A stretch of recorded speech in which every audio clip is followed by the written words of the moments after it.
네, 안녕하세요. 저는 일산 대진고등학교에서 근무하고 있는 정보교사 황성훈이라고 합니다. 제가 이번 시간에 말씀드릴 거는 인공지능 융합교육과정 중심고에 대해서 수업 사례와 운영하고 있는 것에 대해서 말씀을 드리려고 합니다. 보시면 이제 AI 융합교육과정 중심고에서 인공지능 기초교과까지 말씀을 드리려 하고요. 먼저 인공지능 융합교육과정 중심고를 보시면은 그 추진 근거는 인공지능 국가전략과 제1차 정보교육 종합계획에 의해서 추진이 되었고요. 그 목적으로는 예, 데이터과학 같은 기초 기반 교육에 대한 시대적 사회적 요구에 대한 다양한 교육 기회를 제공하기 위해서 이런 중심고가 진행이 되는 거고요. 전국에 51개의 학교가 운영이 되고 있습니다. 20년도에 34개 학교가 선정이 되었고요. 21년도에 17개 학교가 선정되었습니다.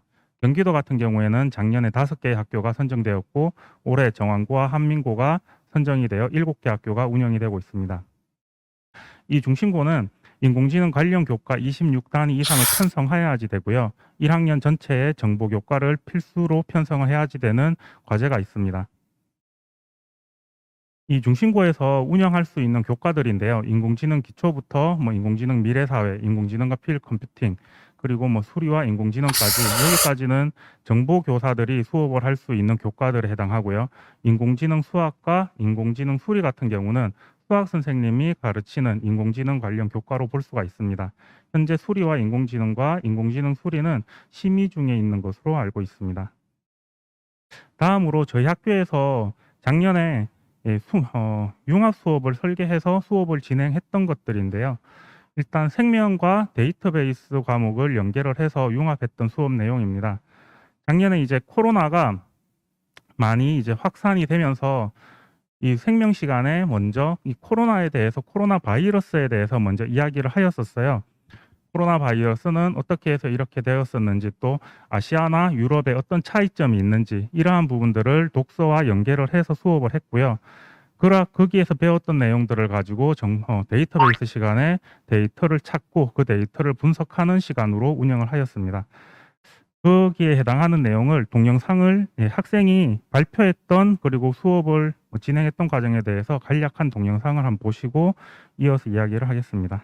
먼저 대륙별 누적 확진자 수입니다. 그래프는 오직 인구수만을 나타낸 것이고 어느 대륙이 확진율이 더 높은지를 각각 비교해보기 위하여 각 대륙의 인구수만큼을 나누었고 그 자료가 여기 옆에 나와 있는 것인데요. 여기서 저희가 생물 시간이랑 좀 연결해서 적용시켜볼 이유가 있었던 게 사망자 수, 확진자 수의 관계가 좀 더 명확하게 나오는데요. 저희가 이렇게 판다수로 적용하기 전에는 굉장히 많은 데이터들을 조사를 했어요. 왜냐하면은 어떠한 나라가 좀 더 사망률이 높았을 때 그 원인을 알려면은 굉장히 많은 상관관계를 따져야 되는데 그것을 알기 위해서는 오로지 숫자만 보고 알기가 힘들었잖아요. 저희가 그때 발표를 했었던 것처럼 유럽에서는 확진자가 적었는데 사망자 수는 많았다 이런 거를 굉장히 수치만 보고서 분석하기에는 어려웠는데 이런 식으로 판다스로 그래프를 만들었더니 확진자 수가 적었음에도 불구하고 사망자 수가 많은 이러한 국가들을 좀 더 명확하게 그래프로 볼 수가 있게 되는 그런 과정이었던 것 같아요. 이런 식으로 만약에 프로파일링 과정이 적용이 된다면은 좀 더 심화적으로 어떤 원인들이 있었는지 그런 것을 찾아보기가 쉽겠죠. 예, 요게 앞쪽에 보셨던 부분 파워포인트 부분을 가지고 발표했던 부분이 생물 시간에 발표를 했던 부분이고요. 뒤쪽에 있는 부분이 이제 학생들이 스스로 데이터를 찾고 그 데이터를 분석한 결과를 가지고 발표를 하였던 건데 이 학생이 발표에서도 얘기했던 것처럼 생물 시간에 발표를 해야 될 때는 자기들이 직접 데이터를 보고 그 안에서의 의미를 직접 찾아야지 되고 그 안에서의 어떤 형태들을 직접적으로 다 했어야지 되는데 이것을 판다스라는 것을 이용해서 활용을 하다 보니까 직관적으로 볼 수 있게끔 그 결과를 보여주는 것까지 할 수 있는 거에 서로 인해 가지고 거기에 대해서 어떠한 필요성을 학생 스스로 느끼고 있는지에 대해서 이야기를 해서 제가 가지고 와 봤었고요. 요 다음에 보여드릴 이제 수업 사례 같은 경우에는 요즘 한참 지금은 약간 지나갔는데 올 초에 되게 핫했던 이슈였어요. 삼성전자 주식에 대해서 주식 변화 이거에 대해서 분석을 했던 건데 어떤 데이터를 가지고 하느냐에 따라서 어떤 변화가 있는지, 어떻게 예측이 달라지는지에 대해 학생들이 스스로 이제 그 주제를 잡고 했던 내용입니다. 처음에 어떤 하나의 데이터만을 가지고 했을 때, 그 위에서부터 밑으로 순서대로 하나의 데이터만을 찾아서 했을 때, 두 번째는 거기에 다른 또 데이터를 찾아서 추가를 했을 때, 또 마지막에는 또 다른 거를 또 추가를 했을 때, 그러니까 삼성전자의 매출액이라든지 어떤 다양한 이슈들이 있을 때 그런 부분들을 추가했을 때 어떻게 예측이 달라지는지에 대해서 학생들이 직접 프로그래밍을 했던 거고요. 오른쪽에 있는 거는 그렇게 했을 때 예상 순수익을 보여주는 그런 내용입니다. 그 다음에 또 하나는 코로나가 발생을 하면서 아동 학대가 많이 이슈가 되었어요. 그러다 보니까 학생들이 이 아동 학대를 줄일 수 있는 방법이 뭐가 있을까 생각을 하다가 이제 학생들의 표정 변화, 그리고 학생들이 선택을 하는 그 어린아이들이 선택을 하는 색깔, 이런 것들을 선택하는 거에 있어서 이 어린아이가 아동 학대를 당하는지 안 당하는지 이것을 인공지능을 이용해서 해결할 수 있는 그러한 것들을 한 거고요.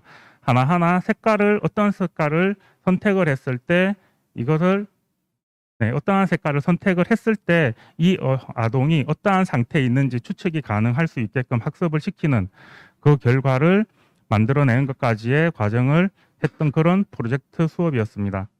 이외에도 다양한 수업이 있었는데 수업 이외에도 학교에서 다양한 활동들을 했습니다. 가장 저희 학교에서 하는 것 중에 하나가 대표적인 게 해커톤이라는 게 있습니다.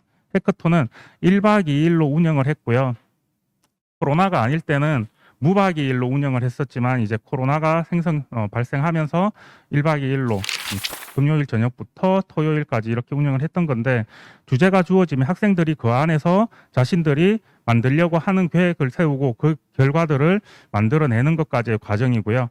왼쪽 밑에 있는 것이 쓰레기의 형태를 학습을 시켜서 그것을 쓰레기를 버리면은 거기 카메라로 보고 얘가 어떤 거다, 일반 쓰레기다, 캔이다, 아니면 플라스틱이다 분류를 해서 쓰레기가 자동으로 분류가 되게끔 하는 그런 형태가 되는 것이었고요.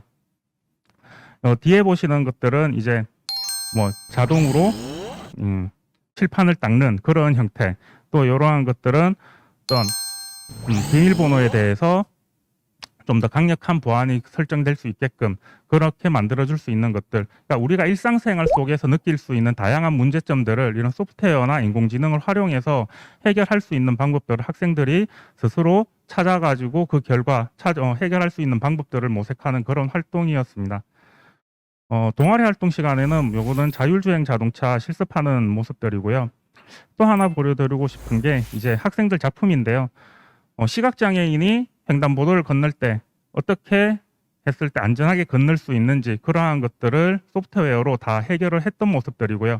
오른쪽에 있는 것들은 건물에 불이 났을 때 밖에서 있는 소방관들이 건물 어디에 사람이 있는지 바로 찾아갈 수 있게끔, 또 건물 안에 있는 사람은 바닥에 있는 불빛을 통해서 밖으로 대피를 할 수 있게끔 이러한 형태로 만든 그러한 작품입니다. 이러한 것들도 생활 속에서 있는 문제점, 생길 수 있는 것들을 소프트웨어나 인공지능을 이용해서 해결하는 그러한 모습들입니다. 마지막으로 인공지능 기초교과에 대해서 잠시 말씀을 드리자면, 이 인공지능 기초교과는 중학교 정보를 배운 학생이라면 누구나 배울 수 있는, 고등학교 때 배울 수 있는 교과고요. 인공지능 이해나 인공지능의 사회적 영향 같은 부분들은 기본 소양을 배울 수가 있는 부분들이고, 인공지능의 원리와 활용이나 데이터와 기계학습 같은 경우는 실생활 다양한 분야의 문제 해결 능력을 키울 수 있는 그러한 과정으로 할 수 있는 인공지능 기초를 이제 고등학교에서 배울 수 있게끔 준비가 되어 있습니다. 저는 여기까지 마치고요. 요 다음으로 넘기겠습니다. 이번에는 황성훈 선생님께 질문 드립니다. 일산 대진고등학교는 예전에도 소프트웨어 교육 선도학교를 성공적으로 운영한, 그러니까 교육부 선정 최우수 학교였던 걸로 알고 있는데요. 그때와 지금, 그러니까 소프트웨어 교육 선도학교 할 때랑 AI 융합 중심고 할 때랑 학생들 학부모님 입장에서 무엇이 같고 무엇이 다를까요? 답변 부탁드립니다. 네, 소프트웨어 선도 학교도 운영을 했었고요. 지금 인공지능 융합교육과정 중심고도 운영을 하고 있는데, 선도학교를 운영할 때나 중심고를 운영할 때나 학부모님들이나 학생들의 관심은 선도학교를 할 때도 높았고 중심고를 운영하고 있는 지금도 오히려 더 커지고 더 높아졌다고 보고 있어요. 학생들이 배우고 싶어하는 욕구도 훨씬 더 크고요. 근데 이제 좀 차이점이라고 한다라면 선도학교를 할 때는 조금 더 정말 관심이 있는 아이들 그리고 어느 정도 관심이 있는 아이들, 아예 관심이 없는 아이들 이렇게 좀 구분이 됐다라면 인공지능 같은 경우에는 거의 대부분의 학생들 그리고 대부분의 학부모님들이 되게 많은 관심을 가지고 있어요. 조금 전에 최정은 선생님께서 말씀하신 것처럼 정말 많은 학생들이 이러한 것을 배우고 싶어하고 관심을 가지고 있고요. 그렇기 때문에 많은 과목들을 저희 학교는 일단 개설을 하고 있고 거기에 대해서 학생들도 많이 신청을 하려고 하고 있는데 아쉬운 게 있다라면 이제 이러한 과목들을 학교 특성상 학교에 있는 정보 교사의 숫자라든지 다른 과목과의 시수라든지 이러한 문제 때문에 원하는 학생들을 다 받아줄 수가 없다라는 문제점이 발생도 하고요.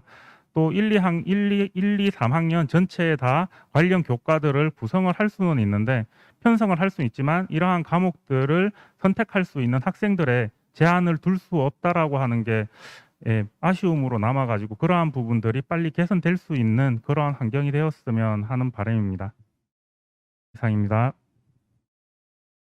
네, 감사합니다. 학생들, 학부모님들의 인공지능 교육, 즉 정보 교육에 대한 관심이 커지고 특히 컴퓨팅 사고력을 바탕으로 다양한 교과와 융합적으로 문제를 해결하는 그런 능력들, 이런 것들의 중요성이 이전보다 훨씬 커졌다는 말씀을 해주셨는데요. 예, 저도 공감하고 사실 일산 대진고등학교가 제가 근무하고 있는 백신중학교랑 가까이 있는데요. 한번 초대해 주시면 제가 가서 또 보고 배우고 올 수 있는 기회가 될 것 같습니다.